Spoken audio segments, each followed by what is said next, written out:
ça m'a coûté environ 100 000 francs. Donc 100 000 francs, je vais vous mettre ici une conversion en monnaie canadienne à la date d'aujourd'hui. Donc ça fait 3 ans déjà que je l'ai, mais honnêtement je l'ai utilisé juste pendant 1 année et demie. Donc ça m'a quand même beaucoup servi, parce que quand je suis arrivé au Canada, c'est ça que j'utilisais pour mes débuts. Aujourd'hui, j'ai décidé de remettre à jour cette machine. Comme vous pouvez le voir, la batterie a gonflé. C'est l'une des raisons pour laquelle c'est plus capable de se fermer amplement en arrière ici. Vous voyez, il y a toujours un espace qui sort ici. C'est parce que la batterie a gonflé. Aussi, le SSD qui était à l'intérieur de 256, il ne fonctionne plus. Donc, il va falloir acheter un nouveau disque dur pour la machine. Je ne sais pas, est-ce que ça vaut la peine d'acheter un nouveau disque dur et une nouvelle batterie pour cette machine? C'est quand même une vieille machine, on va pas se mentir. Cette machine qui date de 2015, et ça fait à peu près 8 ans de vie déjà. Donc est-ce que ça vaut la peine d'acheter un nouveau disque dur SSD, une nouvelle batterie pour cette machine? Honnêtement, je sais pas trop. Donc dites-moi en commentaire ce que vous pensez. Est-ce que j'achète une nouvelle batterie, une nouvelle batterie, un nouveau disque dur, ou alors est-ce que c'est mieux d'acheter une nouvelle machine? Laissez votre avis en commentaire. Pour être transparent avec vous, j'avais du mal à croire que mon disque du SSD de 256 était vraiment gâté. C'est pour ça que vous voyez, j'ai lancé l'installation, juste pour me rassurer que le disque dur n'était vraiment pas présent. Puis là, vous voyez, il n'y avait pas de disque dur. Donc, j'ai compris que là, il fallait que je trouve un plan B.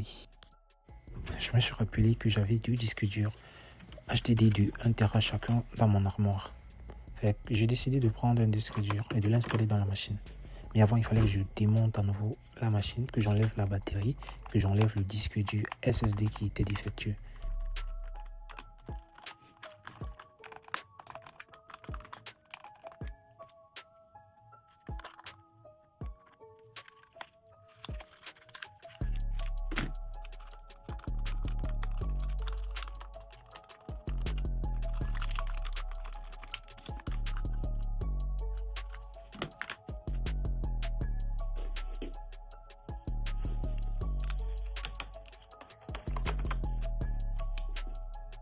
Donc, après avoir installé les accessoires, il fallait que je réinstalle mon système.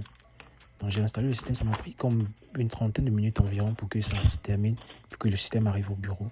Mais j'étais quand même surpris de voir que la machine supportait quand même le système Windows 11. C'est vrai que ça chauffait, ça ronflait, mais bon, ça tient quand même la route, ça peut faire le travail.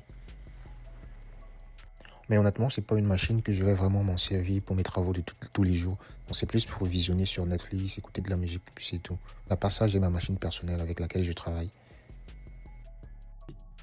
Finalement, j'ai installé un HDD de 1 Tera, mais comme vous pouvez l'imaginer, il est super lent.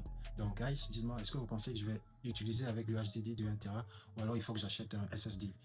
Peut-être un SSD de 128 ou 256 Go, pour que ce soit quand même plus rapide que ça. Parce que là, sinon, c'est presque impossible de travailler avec ça dans cette configuration-là. Sinon, le laptop il est correct, il est encore quand même propre. Mais c'est juste le stockage qui n'est pas assez optimal à mon avis.